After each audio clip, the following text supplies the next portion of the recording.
Hello guys, bersama saya lagi dalam Alright Noper Channel. Berita gempak sahabat-sahabat semua berkaitan dengan kesihatan terkini Perdana Menteri kita Datuk Seri Anwar Ibrahim. Dan menarik juga untuk saya kongsikan adalah pengendali My News Hub telah pun disita telefon bimbit dan juga SIM card yang digunakan ya untuk menyebarkan berita palsu dan sebagainya. Jadi sahabat semua, berkaitan dengan kesihatan Perdana Menteri kita ini, yaitu Datuk Seri Anwar Ibrahim, individu yang seringkali ya membuat fitnah berkaitan dengan kesihatan Perdana Menteri kita tidak lain tidak bukan ya individu cyber trooper, pentaksub ya daripada Perikatan Nasional seperti Salim, antaranya Cik Gubat dan juga Papa Gomo yang seringkali mengaitkan kononnya Perdana Menteri kita hari ini sakit, tangan bengkak, mata bengkak, ya, lalu yang paling jelek sekali adalah mereka mengaitkan dengan penyakit HIV. Sedangkan sahabat semua, itu hanyalah allergic yang berlaku kepada Perdana Menteri kita. Dan ya, mari kita rungkai sahabat semua keadaan kesihatan Perdana Menteri kita mengikut kenyataan media yang menarik untuk saya kongsikan bersama dengan anda. Jadi tanpa buang masa, pihak yang persoal kesihatan Perdana Menteri hanya mau sebar fitnah, persepsi jahat daripada geng-geng kaki fitnah ini. Jadi kalau kita lihat kenyataan media, tahap kesihatan Perdana Menteri kita Datuk Seri Anwar Ibrahim yang juga Menteri Kewangan ketika ini berada dalam keadaan baik, biarpun dipenuhi jadual padat sebagaimana pemimpin utama negara. Susulan itu, Setiausaha Politik Menteri Kewangan Kamil Munim berkata, biarpun ada pihak yang mempersoalkan tahap kesihatan Perdana Menteri, ia tidak lebih sekadar naratif tidak berasas untuk tujuan menyebarkan fitnah dan juga menyebarkan berita palsu. Katanya sementara antara individu yang dekat dengan Perdana Menteri, ya, saya mengesahkan keadaan dan tahap kesihatan beliau jauh lebih baik daripada sebahagian kita, meskipun diasak dengan jadual yang terlalu padat. Untuk sosok yang berumur 76 tahun katanya, seperti Datuk Seri, adalah biasa untuk kadang-kala mengalami sedikit demam atau alahan. Namun kecekalan, semangat, ketangkasan dan kecerdasan beliau untuk bekerja terus terus ya untuk dilakukannya. Malah untuk kami katanya yang berada di barisan staf serta yang jauh lebih muda ini untuk mengejar kepantasan kerjanya juga kadang-kadang tertinggal, katanya dalam satu kenyataan di Facebook beliau hari ini. Kami mengulas mengenai naratif fitnah yang cuba dilemparkan beberapa bloko pembangkang berkait dengan tahap kesihatan Perdana Menteri kita.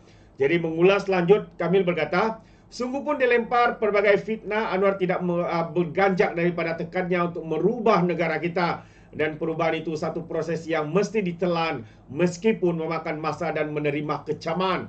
Beliau juga kesal dengan sikap beberapa pihak yang secara berterusan menyebarkan fitnah, terutama ketika umat Islam baru selesai menyambut Ramadan dan sedang merayakan Hari Raya Aidilfitri.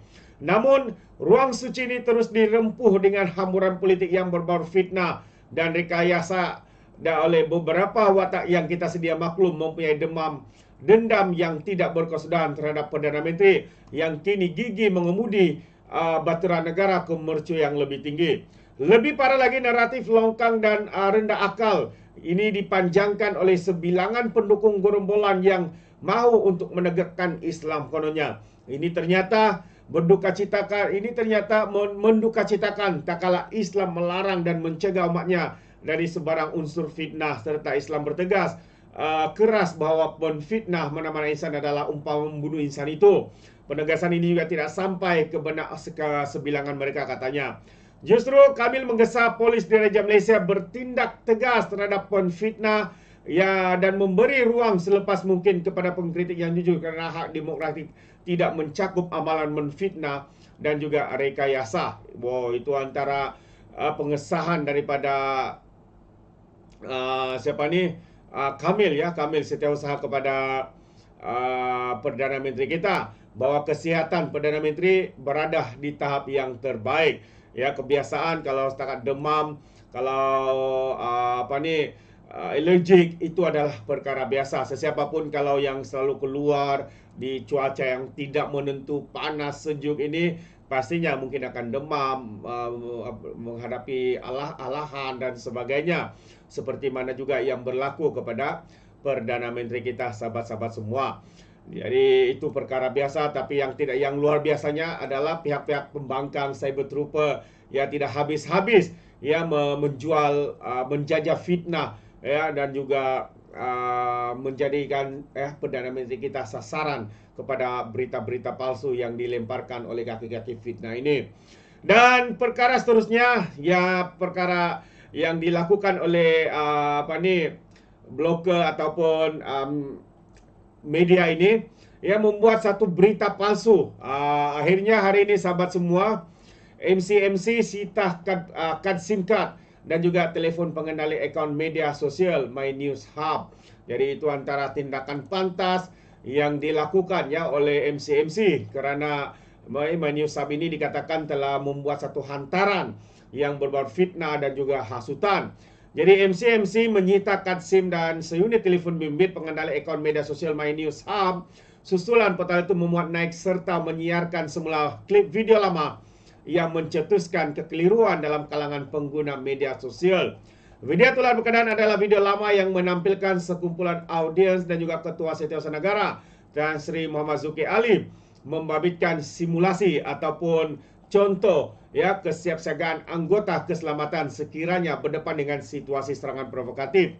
Memandangkan serius penularan video berkenaan, MC dalam kenyataan hari ini memaklumkan jabatan itu merakamkan percakapan pengendali akaun media sosial My News Hub di Ibu Pejabat MC di Cyberjaya dekat hari ini sekitar jam 8.40 malam sebentar tadi. Dan rakaman percakapan ini susulan tindakan suspek memuat naik ya dan memainkan semula klip video lama dengan teks yang menyebabkan kekeliruan dalam kalangan pengguna media sosial. Dan untuk pengetahuan juga, video itu berlaku bukan ya pada kerajaan hari ini, kerajaan perpaduan, tapi video itu berlaku beberapa tahun yang lalu.